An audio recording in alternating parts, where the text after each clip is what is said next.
E a tawa te promedia de trabalho depois do falecimento de polícia Andrei Solonier, que estava envolvido em acidente fatal de Luna Marduga, na guarda de polícia de Santa Cruz, onde a coeta trabalha diariamente do Departamento de Central de Polícia até uma cerimônia solemne, em qual a hissa bandeira na Halvestock. Com esse agente do corpo policial está anunciado que nanta de luto, te que já viernes agora toma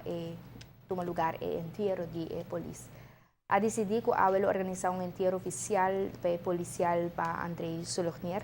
mando policial junto com seu colega para a holding para a cerimônia de hissamento de bandeira. Nós perde grande colega e ainda nos personal e staff a dar honor na essa aqui e com essa aqui me quero estender palavra de condolência para familiares de nosso defunto colega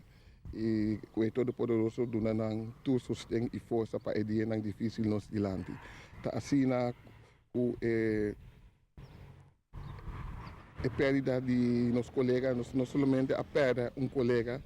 o experiência, mas nós perde a la vez bom amigo, tata, you e e você perda aqui tá o sentir em nossa comunidade. Me tenho bisa momento na assina e corpo tá bem junto, me a receber hope palavra não somente de colega não só, pero de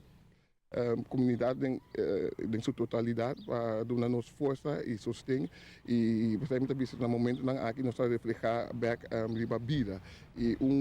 less muitas vezes nós podemos dizer essa aqui tá lá que nós viva bom com outro pastor you never know when it's your last day e você no momento não aqui muitas sinto que comunidade que corpo em ieder geval a uni a bem junto e muitas espera que Deus pode dar-nos força para nós ir nos dilante e me quero fazer uma apelação de meu colega também e agradecer a la vez